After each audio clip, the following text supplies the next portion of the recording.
Let's now start. Question number first. खेल प्रशिक्षण के सिद्धांत के संबंध में निम्नलिखित में से कौन सा मिलान गलत है? किसकी बात कही जा रही है? तो स्पोर्ट ट्रेनिंग की बात कही जा रही है। और इसमें क्या आपका कौन सा मिलान गलत है? तो गतिशीलता अधिभार प्रशिक्षण की मांग में क्रमिक वृद्धि होती है, तो धीरे धीरे हम क्या करते हैं, क्रमिक करते हैं। इसके बाद में अब बी क्या है? विशिष्टता। विशिष्टता मतलब प्रशिक्षण को प्रतिस्पर्धा की भागों की नकल करनी चाहिए, तो बिल्कुल करनी चाहिए। Question number question sorry, option three, व्यक्तिकरण। सभी को एक ही प्रशिक्षण योजना का पालन करना चाहिए। क्या ऐसा होता है? नहीं भाई, सबका होम्योस्टेटिक, सबका बॉडी का स्ट्रक्चर सबका अलग अलग होता है, कैपेसिटी सबका अलग हुआ, तो क्या हो जाएगा? यही आपका सी वाला गलत हो जाएगा। डी, प्रतिवर्तीता। प्रशिक्षण बंद होने पर लाभ खो जाता है, इसको बोलते हैं क्या? रिवर्सिबिलिटी का नियम। जैसे जब तक आप एक्सरसाइज करते रहेंगे तब तक बॉडी थोड़ी बनेगी, जैसे छोड़ देंगे पुनः अपने वापस उसी अवस्था में आ जाएगी। भिन्नता का मतलब कि वेरिएशन की बात करते हैं, तो प्रशिक्षण में नियोजित परिवर्तन शामिल होता है, तो बिल्कुल करेक्ट। तो option C is the correct answer. Question number two, प्रशिक्षण उद्देश्य और स्पष्टीकरण में कौन सा मिलान गलत है? किसकी बात की जा रही है? ट्रेनिंग में उद्देश्य, पर्पज और उसका स्पष्टीकरण। तो क्या हो जाएगा इसमें? शक्ति प्रतिरोध को काबू पाने की क्षमता, बिल्कुल सही है। Ability, it is ability to overcome resistance, तो बिल्कुल परफेक्ट ये दिया है। सहनशीलता क्या है? It is ability to resist fatigue over time, तो ये भी बिल्कुल सही, समय के साथ थकान के प्रतिरोध करने की क्षमता। सी क्या है? लचीलापन। हड्डियों के घनत्व में सुधार, क्या ऐसा है? हड्डियों के सुधार में करेगा? तो ऐसा नहीं है, तो आपका हो जाएगा ये बिल्कुल correct. It is the ability to maximum range of motion, मतलब आप जोड़ को मैक्सिमम रेंज ऑफ मोशन तक ले जाएंगे, तो आपका क्या हो जाएगा? लचीलापन बना रहेगा। डी वाला देखिए, गति, speed. It is the ability to perform action to quickly, मतलब कोई भी काम को जल्दी से जल्दी करना, मतलब जीरो से हीरो बनना आपका गति में हो जाएगा। कोऑर्डिनेशन की बात करते हैं, it is ability to perform movement smoothly and accurate, तो उसको क्या बोलते हैं? समन्वय बोलते हैं। तो आपका हो जाएगा option C is the correct answer. Question समझ में आ रहा है? कोई डाउट, कोई भ्रमात्मक ऐसी स्थिति तो नहीं है? बताइए। No doubt. नहीं sir. Okay, question number third पे देखिए। निम्नलिखित में से कौन सा प्रशिक्षण प्रकार और उसका फोकस सही ढंग से मेल नहीं खाता है? प्रशिक्षण के टाइप के बारे में बात कर रही है, तो उस टाइप में ऐसा कौन सा इसमें ऑप्शन है जो मेल नहीं खाता है? एरोबिक प्रशिक्षण हृदय संबंधित सहन शक्ति में सुधार करता है, बिल्कुल परफेक्ट है। एनारोबिक प्रशिक्षण विस्फोटक शक्ति में बनता है, बिल्कुल परफेक्ट है। सर्किट ट्रेनिंग केवल ऊपरी शरीर की ताकत को लक्षित करता है, भैया ऐसा कौन सा ये आपका सर्किट ट्रेनिंग करा रहे हो? बस ऊपरी ही दौड़ोगे तो पैर नहीं आपका वो स्ट्रांग होगा? तो बिल्कुल होगा। तो ताकत पूरा ऊपर से नीचे, खाना खाते तो एक पैर थोड़ी मोटा हो जाता है, एक आंख थोड़ी बड़ा हो जाता है, तो सब कुछ प्रॉपर में होता है। तो आपका सी वाला ही गलत हो जाएगा। प्लायोमेट्रिक प्रशिक्षण शक्ति और गति को बढ़ाता है, मतलब स्पीड एंड इंडोरेंस को, स्ट्रेंथ एंड स्पीड को। प्रतिरोध प्रशिक्षण मांसपेशी की ताकत को बढ़ाता है, बिल्कुल परफेक्ट है। क्वेश्चन नंबर फोर देखिए। प्रशिक्षण भार घटक और उसके विवरण के बीच कौन सा मिलान गलत है? आपका इंटेंसिटी, प्रयास या परिश्रम की डिग्री, मतलब आप कितना प्रयास करते हैं वो आपका इसमें गिना जाएगा। Degree of effort to the assertion. मात्रा क्या होती है जिसको हम बोलते हैं? वैल्यूम। वैल्यूम क्या? किए गए कार्य की कुल मात्रा। आपने अगर 10 किलो का डंबल लिया तो उससे आपने कुल कितना काम किया, उसको क्या बोलते हैं? मात्रा, यानी कि वैल्यूम बोलते हैं। तो ठीक है, ये भी सही है। घनत्व, कार्य और आराम का अनुपात को हम क्या बोलते हैं? डेंसिटी बोलते हैं। ओके। गुड इवनिंग आगे, सर। Good evening. इसके बाद अवधि की बात करते हैं। अवधि क्या होती है? प्रति सप्ताह प्रशिक्षण दिनों की संख्या। नहीं, प्रति सप्ताह नहीं होगा। हम कितने लंबे कर रहे हैं, 1 घंटे से कर रहे हैं, 5 घंटे से कर रहे हैं, 30 सेकंड से कर रहे हैं, तो वो हो जाएगा अवधि। मतलब कहते हैं ना, भैया कितने कितने देर से पूड़ी चाप रहे हो, तो सप्ताह से तो नहीं होता है ना वो, 5 मिनट से अगले, अगले 1 घंटा से अगले। तो उसी प्रकार यहाँ पे अगर होता, अगले 1 घंटा, अगले 2 घंटा, तो आपका बिल्कुल परफेक्ट हो जाता है ना। तो यही आपका क्या हो जाएगा, अवधि वाला पोर्शन गलत हो जाएगा। आवृत्ति बोलो तो frequency, number of training of session, आप कितना जो प्रशिक्षण की संख्या कितने नंबर ऑफ ट्रेनिंग में करा रहे हैं, तो उसको बोलते हैं आवृत्ति बोल रहे हैं। तो option D is the correct answer. Question number 5 देखिए, निम्नलिखित में से कौन सा प्रशिक्षण सिद्धांत और उसके कार्य के बीच सही मेल खाता है? देखिए, विशिष्टता की बात करते हैं, स्पेसिटी, ट्रेनिंग मस्ट क्या है, मस्ट वॉच स्पोर्ट डिमांड, मतलब प्रशिक्षण खेल की मांग से मेल खाना चाहिए। फुटबॉल खेल रहे हैं, कबड्डी का ट्रेनिंग नहीं लेंगे। हॉकी खेल रहे हैं, फुटबॉल का ट्रेनिंग नहीं लेंगे। अकॉर्डिंग टू द मेल खाना चाहिए। अनुकूलन, शरीर समन्वय के साथ प्रशिक्षण के लिए समायोजित, मतलब वही होता है ना, बॉडी को उसके अकॉर्डिंग ढलना है, ये होता है आपका वो अनुकूलन। टेपरिंग, प्रतियोगिता से पहले प्रशिक्षण की तीव्रता जो है तीव्र करना, ये आपका गलत हो जाएगा। तो टेपरिंग में ये आपका नहीं आना चाहिए, ये बिल्कुल सही, ये सही है। जबकि टेपरिंग क्या होता है, टेपरिंग में हम टेपर मतलब क्या, ढलान, कहते हैं ना भैया तनी सा टेपर बनावा, टेपर क्या है, गड़िया चढ़ावे के बाद ऊपर आ। तो टेपर जो होता है मतलब एक समय के बाद आप ऐसे ऊपर जाएंगे, फिर नीचे ढलान आता है, तो उसको टेपर बोलते हैं। तो प्रतियोगिता से पहले प्रशिक्षण को तीव्र करना नहीं, ये क्या होता है, वो बंद कर देते तो टेपर हो जाता है। तो ये आपका हो जाएगा, ई वाला गलत हो जाएगा। ओवरलोड, उत्तेजना को आराम क्षेत्र में अधिक होना, आपका ओवरलोड मतलब जैसे क्या, हमने घर में दो पूड़ी खाते हैं, बाहर शादी में 10 चांद, अरे भैया ओवरलोड हो गया है। ओवरलोड मतलब कि अत्यधिक। उसी तरह शरीर पे 10 किलो का वजन लेके दौड़े, 50 किलो, अरे बाप रे बाप, जो है पूरा आपका क्या हो जाएगा, आप ओवरलोड, आराम क्षेत्र से भाग मतलब आपका होम्योस्टेटिक बिगड़ जाएगा। रिकवरी क्या होता है, प्रदर्शन में सुधार के लिए आवश्यक होता है रिकवरी। रोज जैसे रोज रनिंग कर रहे हैं, रोज रनिंग कर रहे हैं, तो संडे को आराम भी किया जाता है। और आप में उसमें जो है फिर सुधारात्मक मसाज ले लीजिए, फिर मसाज बीच में कुछ ऐसा करिए कि जिसमें सुधार हो। तो जब आराम करते हैं तो वो चीजें क्या रिकवर होते हैं। जैसे बीच बीच में क्या है कि फिल्म देखने चले जाइए, मनोरंजन करने चले जाइए, नाच लीजिए रूम बंद करके अपना एकदम आराम से म्यूजिक बजा के। मैं तो नाचता हूँ, कभी कभी मन करता है तो जो है गाना लगा के अपने मन में शीशा में देखे खूब ठुमका लगाते हैं, तो लगाना चाहिए, वो अपना है ठीक। तो टेपरिंग आपका करेक्ट हो जाएगा। अगला क्वेश्चन देखिए, क्वेश्चन नंबर 6, बहुत ही छोटा दिख रहा होगा लेकिन सहज महसूस हो रहा होगा। कौन सा मिलान गलत है? बहुत ही अच्छा क्वेश्चन है, और ये स्पोर्ट ट्रेनिंग से आपका क्वेश्चन बना हुआ है। स्क्रीन दिख रही, प्रॉपर दिख रही है? जी सर, क्लियर है। अगर नहीं दिख रही तो हिंदी वाले पोर्शन को बड़ा कर लीजिए। बहुत ही ध्यान से सुनेगा, सारा कुछ इंपॉर्टेंट है। खेल प्रशिक्षण स्पोर्ट ट्रेनिंग एक नियोजित और नियंत्रित प्रक्रिया है। भाई जाहिर सी बात है, हम कोई भी ट्रेनिंग करते हैं तो नियोजित, खाना बनाते हैं तो एक नियोजित तरीके से बनाते हैं, नियंत्रित तरीके से बनाते हैं। पता चले पास नहीं देंगे 50 रोटी 2 लोग में, तो नियंत्रित होकर बनाते हैं, नियोजित करके करते हैं।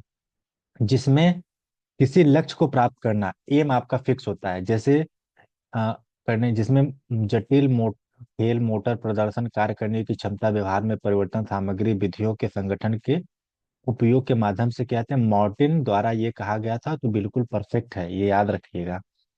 खिलाड़ी की तैयारी कारक, जैसे साधन विधियां और परिस्थितियों के कुल परिसर के उद्देश्यपूर्ण उपयोग की एक बहुआयामी प्रक्रिया का प्रतिनिधित्व करती है, जो खिलाड़ी की खेल प्रदर्शन क्षमता के विकास में मदद करती है, मैथ्यूज द्वारा कहा गया था। ये भी बिल्कुल करेक्ट है।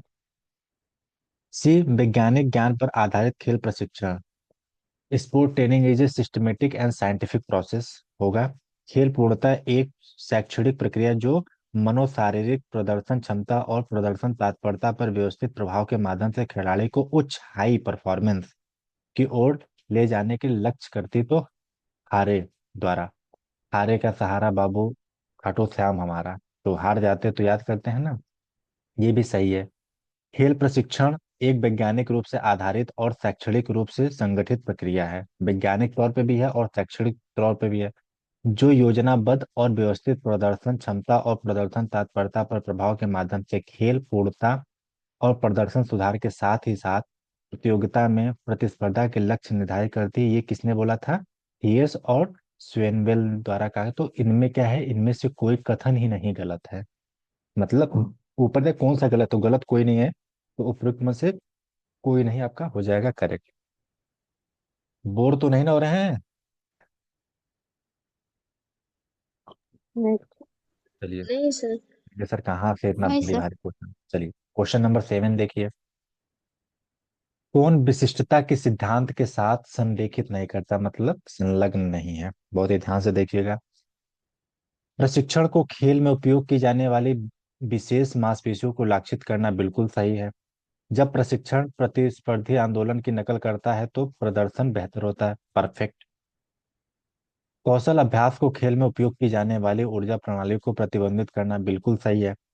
सभी मांसपेशी समूह को समान रूप से प्रशिक्षित करने से खेल विशिष्ट सुधार में सुनिश्चित हो। तो ये नहीं होगा। समान रूप से आप कैसे कर सकते हैं भाई? सबका बाइसेप है तो बाइसेप पैर में थोड़ी बता देंगे। तो यही आपका डी आपका गलत हो जाएगा।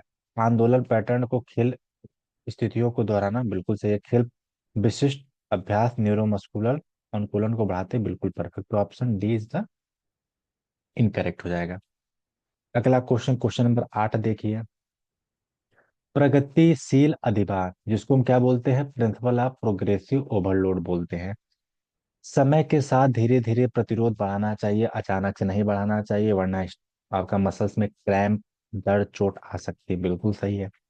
चोट से बचने के लिए प्रशिक्षण की तीव्रता को समान रखना चाहिए। भैया ऐसा थोड़ी होता है। चोट से बचने के लिए प्रशिक्षण की तीव्रता को समान मतलब कम रखना चाहिए। यही आपका गलत हो जाएगा। मांसपेशियों की सहन शक्ति बढ़ाने के लिए दोहराव जरूरी है। भाई जाहिर से repetition is the most important for the growth of body. Athletics के अनुकूलन होने पर वॉल्यूम बढ़ाना, बिल्कुल से एथलेटिक्स का जब अनुकूलन हुआ, किसी बच्चों को कोई चीज अनुकूलित हुआ तो धीरे धीरे वॉल्यूम बढ़ाना चाहिए। प्रत्येक सप्ताह प्रशिक्षण की मांग में थोड़ा थोड़ा बढ़ाना चाहिए, बिल्कुल बढ़ाना चाहिए। आज पहले हम छोटे थे तो दूध पीते थे, फिर इसके बाद कुरकुरे खाए, फिर चिप्स खाए, फिर कुरकुरे चिप्स दोनों खाए, फिर हॉर्लिक्स खाए, फिर धीरे धीरे बढ़ाते, फिर रोटी खाने लगे। तो धीरे धीरे इसे बढ़ाना चाहिए। शरीर को उसकी वर्तमान क्षमता से परे चुनौती देना चाहिए, बिल्कुल देना चाहिए, इसमें कोई डाउटनेस नहीं है। तो आपका हो जाएगा option D is the correct, B is the correct answer. Question number 9 देखिए। व्यक्तिकरण के सिद्धांत को प्रतिबिंबित नहीं करता है। प्रशिक्षण को आयु, लिंग और अनुभव के अनुसार तैयार किया जाना चाहिए। बिल्कुल परफेक्ट है, उसी के अनुसार तैयार करना ही चाहिए, वरना फिर दिक्कत हो जाएगा। सभी एथलीटों को एक ही अवधि योजना का पालन करना चाहिए। ये थोड़ी हो सकता है, सभी एथलीटों को एक अवधि का योजना, तो ऐसा नहीं हो सकता। मानसिक कारक प्रशिक्षण के अनुकूल प्रभावित करता है, ये भी सही है। प्रशिक्षण भार एथलेटिक के फिटनेस स्तर में मेल खाना चाहिए, बिल्कुल सही है। व्यक्तिगत लक्ष्य प्रशिक्षण डिजाइन को प्रभावित करता है, बिल्कुल सही है। इसके बाद प्रशिक्षण योजनाओं में चोट के इतिहास में विचार किया जाना चाहिए, सही कि पहले हमारा इतिहास क्या रहा, चोट कहाँ से लगी थी, अब कैसे नहीं मतलब आगे ऐसा कौन से इक्विपमेंट्स यूज करें जो नहीं लगे, तो हमें वो चीजें याद करना चाहिए। तो आपका हो जाएगा बी करेक्ट हो जाएगा। क्वेश्चन नंबर 10 देखिए। निम्नलिखित में से कौन सा दीर्घकालिक प्रशिक्षण संरचना की योजना बनाने में सबसे कम जुड़ा हुआ है? निरंतरता का अभ्यास, हमने बताया था कि कंटिन्यूटी किसी भी चीज में बड़ा इंपॉर्टेंट होती है। दूसरा क्या है? चक्रीयता, मतलब साइक्लिसिटी, हमें क्या है कि हमें एक चक्र में चलना चाहिए, भी सही है। प्रिंसिपल ऑफ पीरियोडाइजेशन, मतलब हमें अवधिक्रम में छोटे छोटे पार्ट में चीजों को बढ़ाना चाहिए। नया लड़का तो चाप के कब भाई जाओ मैराथन दौड़ कर, अगले दिन बैठ जाएगा शरीर है। प्रिंसिपल ऑफ स्पेसिटी, तो ये यही जो है आपका क्या हो, ये कम जुड़ा, मतलब जुड़ा तो है लेकिन परफेक्ट तरीके से नहीं जुड़ा है। निरंतरता, चक्रियता, उदिकरता बिल्कुल सही है। तो विशिष्टता, यही आपका क्या है? विशिष्टता की बात करें तो मतलब विशेष कौशल या मांसपेशियों को लक्षित करना होता है। और ये तीन जो ऊपर आपके दिए हैं, निरंतर, चक्रियता, उदिकरता, ये क्या है? ये योजना और चक्रियता संरचना के लिए आवश्यक होते हैं। तो यही आपका ऑप्शन डी करेक्ट हो, इनकरेक्ट हो जाएगा, गलत हो जाएगा। क्वेश्चन नंबर 11 देखिएगा, बहुत बड़ा आ गया। 11 में क्या दिया? कौन सा सिद्धांत बार बार उत्तेजना के माध्यम से शारीरिक अनुकूलन को सीधे प्रभावित नहीं करता है?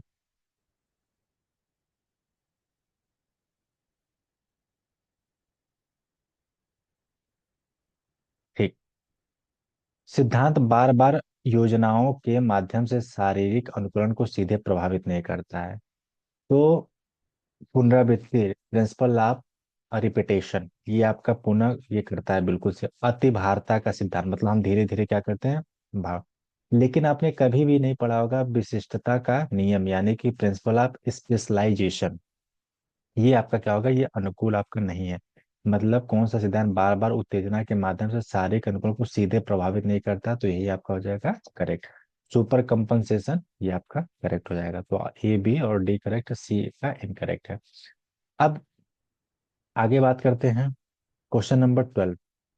12 क्या है, ओवरलोड के तहत प्रशिक्षण भार बढ़ाने के लिए कौन सी विधि नहीं है। ओवरलोड, ओवरलोड में क्या है, तीव्रता तो होनी चाहिए। विशिष्टता का कोई रोल नहीं यहाँ पे है। विशिष्टता क्या है कि ये आंदोलन जैसी गतिविधियों को, मांसपेशियों को लाक्षित करना होता है, न कि आपका ये प्रशिक्षण को प्रभावित करता है। तो आपका ये करेक्ट हो जाएगा। तीव्रता होना चाहिए, अवधि होना चाहिए और आवृत्ति होना चाहिए, लेकिन ये आपका ये वाला गलत हो जाएगा, ये नहीं होना चाहिए। आगे चलते हैं क्वेश्चन नंबर 13। देखिए ये क्वेश्चन है पीरियोडाइजेशन से। पीरियोडाइजेशन, निम्नलिखित में से कौन सा शब्द चक्करी प्रशिक्षण में पीरियोडाइजेशन की अवधारणा के साथ संरेखित करता है। देखिए पीरियोडाइजेशन मतलब क्या होता है, अवधि कालीनता होता है। कुछ सिंपल भाषा में समझाऊं, जैसे एक महिला है, वो जब बच्चे को कंसीव करती है तो अचानक से रिजल्ट नहीं आता है। पहले धीरे धीरे क्या, वो सेल फिर टूटता है, फिर इसका बोन बनता है, फिर मसल बनता है, फिर हेड बनता है, फिर पैर बनता है। तो धीरे धीरे प्रोसेस, तो उसी को हम क्या कहते हैं, अवधिकाल। इतना में वो बच्चा बड़ा होता है, 9 महीने बाद फिर वो धरती पर आता है। तो उसी प्रकार स्पोर्ट ट्रेनिंग में क्या होता है कि हम क्या करते हैं, उसको फेज में बांटते हैं। जैसे कोई बच्चा है तो उसको हम जनरल चीज पहले, एबिलिटी को, जैसे 5 प्रकार के component, coordination, respirative, muscles endurance, muscles strength, body composition, flexibility, ये कराएंगे। फिर ये आ जाएगा तो फिटनेस पे काम करेंगे, agility, balance, coordination, power, reaction, speed पे काम करेंगे। जब ये सब हो जाएगा तो फिर हम उसको धीरे धीरे क्या करेंगे, कंपटीशन में उतारेंगे। जब कंपटीशन में उतार देंगे तो लास्ट स्टेज जो होता है वो उसका होता है साइकोलॉजी टाइप से तैयार। जैसे कि पब्लिक गरिया दिया, खेल लायक रहा, सर्व हमारा क्या करी, कुछ ना उखाड़ पाए।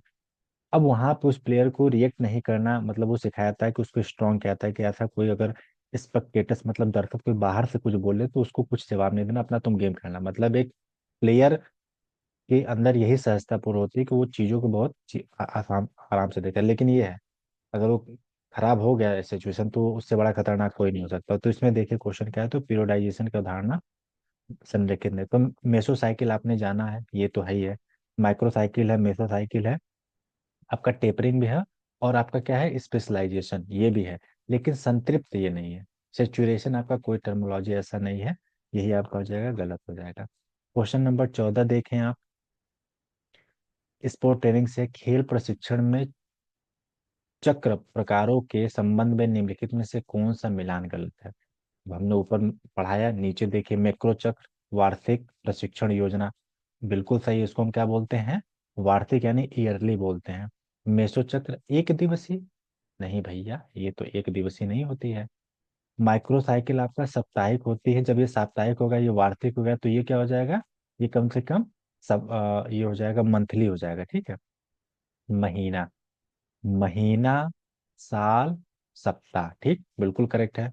इसके बाद संक्रमण जब पुनर्प्राप्ति और उत्थान, मतलब आराम करेंगे। तो ऑप्शन बी आपका करेक्ट हो जाएगा।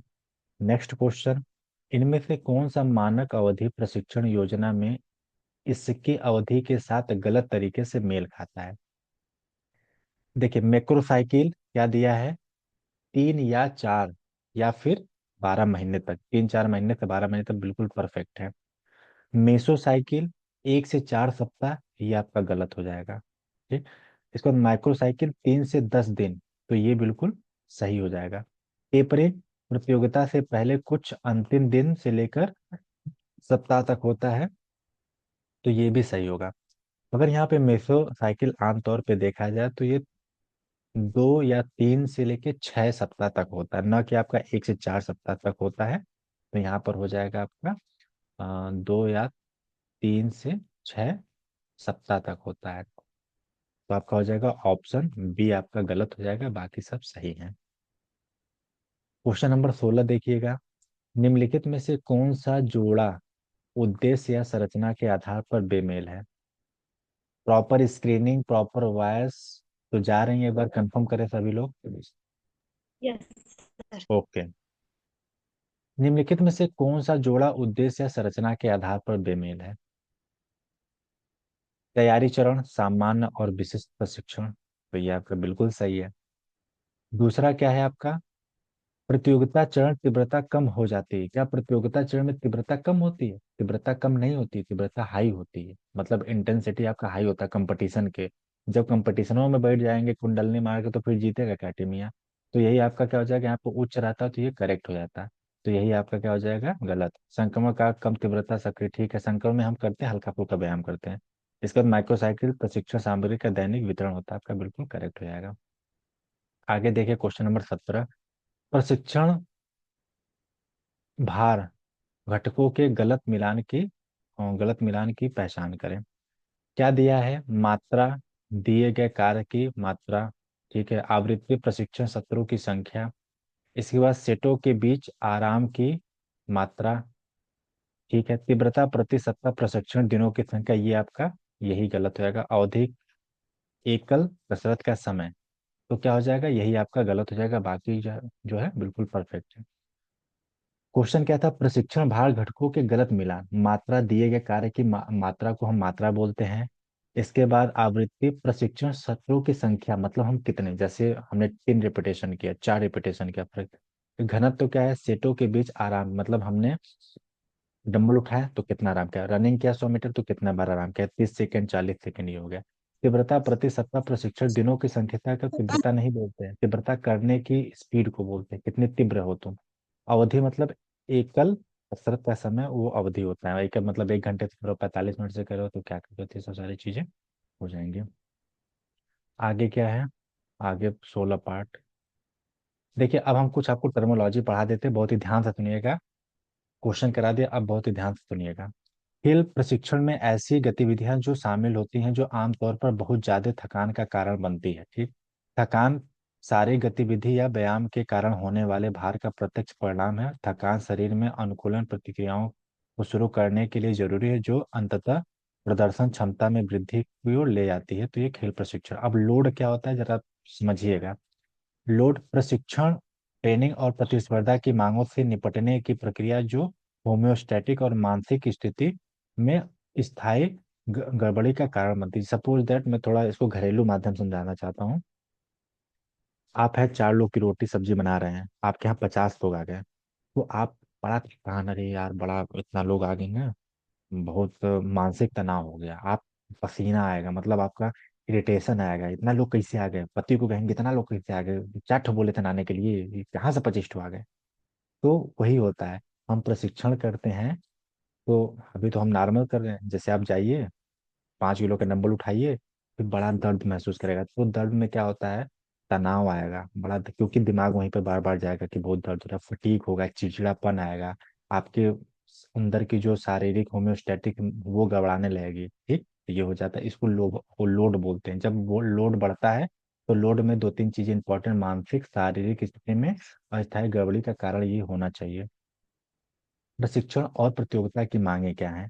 ये मांगे प्रशिक्षण या प्रतियोगिता की परिस्थितियों में शारीरिक व्यायाम और गतिविधि करने के वास्तविक कार्य को दर्शाती है। इन मांगों की मात्रा निम्नलिखित कारकों का उत्पाद है, जैसे व्यायाम का निष्पादन की गुणवत्ता, ये भी होना चाहिए, शारीरिक व्यायाम या प्रशिक्षण संसाधन का प्रकार, इसमें क्या होता है, एक अ, अ, मतलब ये हो गया ग वाला, भार की तीव्रता और भार की मात्रा, ये आपका क्या हो, ये मांगे हैं आपकी। तो ऊपर क्या है, भार और कारक या भार घटक भी कहा जाता है, ऊपर जो दिए गए हैं, ठीक। और इसी दृष्टिकोण से प्रशिक्षण और प्रतियोगिता की मांगों के योग को बाहरी भार भी कहा जाता है। रिकवरी क्या होता है देखिएगा। रिकवरी मतलब शरीर सीमा समाप्त होने के बाद, मतलब शारीरिक सीमा, मतलब जो आप कर रहे हैं फिजिकल एक्टिविटी उसको समाप्त होने के बाद रिकवरी प्रक्रिया शुरू होती है। मतलब जैसे हार्ट बहुत तेज धक धक धक धक धक धक धक, तो बहुत आराम से करेगा। आपका सांस फूलने के प्रति बहुत आराम से कुछ देर बाद रिलैक्स हो जाएंगे। बहुत थकान होगा तो कुछ देर बाद रिलैक्स, तो वो रिकवरी की प्रक्रिया शुरू हो जाती है। रिकवरी प्रक्रिया थकान का प्रत्यक्ष परिणाम होता है। जब तक थकान एक निश्चित सीमा को पार नहीं कर जाती, तब तक अनुकूलन नहीं हो सकता। आपका बॉडी तब तक नहीं बन सकता जब अपने बॉडी से ज्यादा आप वेट अधिक नहीं उठा सकते, तो यही है आपका, तो हो जाएगा रिकवरी। होम्योस्टैटिक्स क्या होता है? खेल प्रशिक्षण में होम्योस्टैटिक का मतलब होता है शारीरिक गतिविधियों के बाद आंतरिक स्थिरता, मतलब आपके अंदर क्या चीजें हो रही हैं, बॉडी में तो सब देख रहा है, अंदर क्या चल रही है, तापमान आपका गड़बड़ा गया, आपका पीएच ब्लड का पीएच वैल्यू गड़बड़ा गया है, ऊर्जा और संतुलन बनाए रखने की शरीर की क्षमता से संबंधित होता है, तो उसको हम होम्योस्टैटिक्स बोलते हैं।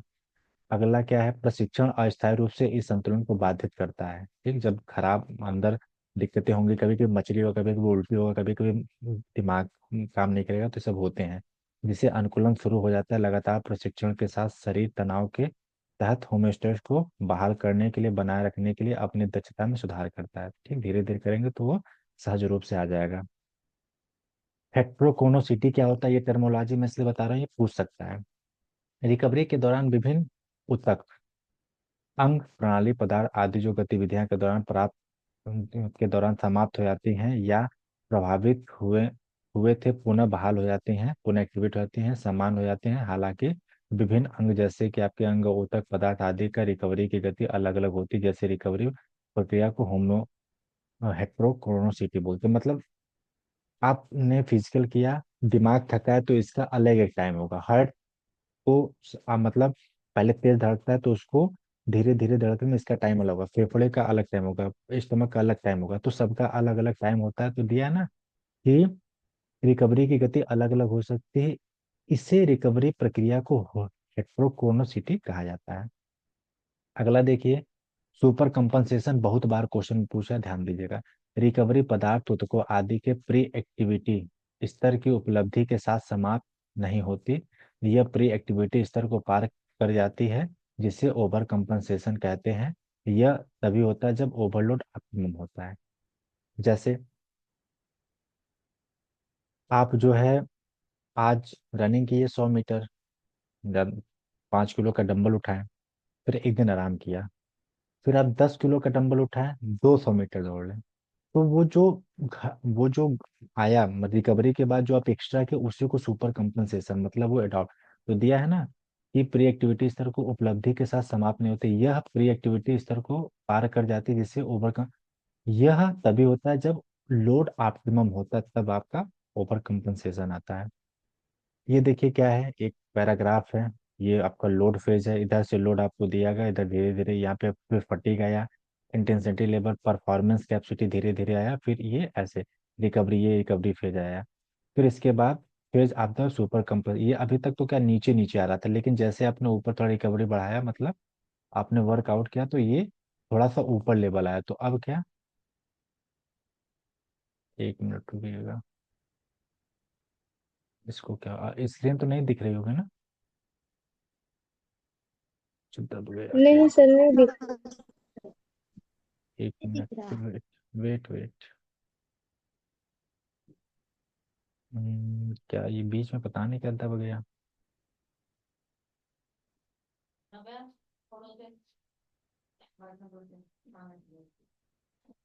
क्या कर सकते हैं। अच्छे, हमारा पीडीएफ कहाँ पर है।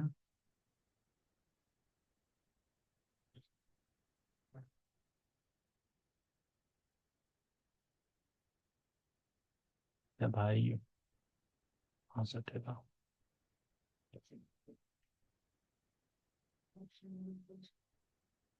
ये समस्या कर दी गई है।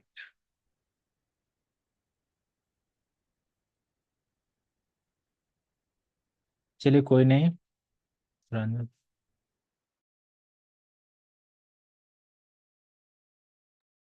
सर आपकी आवाज नहीं आ रही है।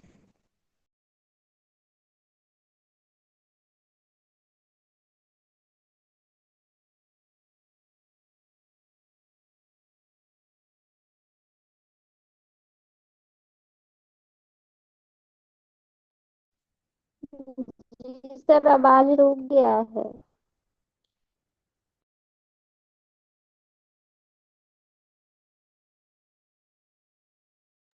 अभी क्लियर आ रहा है इमेज। Yes sir. ठीक, तो आपका क्या होगा ये, मतलब फिर जब ये धीरे धीरे ऊपर बढ़ता है, तो आपका क्या हो जाएगा ये, और फिर आप सुपर कंपनसेशन कर लेगा। इसके बाद आगे देखिए और क्या है, भार और कारक, भार के घटक, मतलब शारीरिक। 1 मिनट में थोड़ा सा रिकॉर्डिंग डाल देता हूँ, स्टॉप किया था।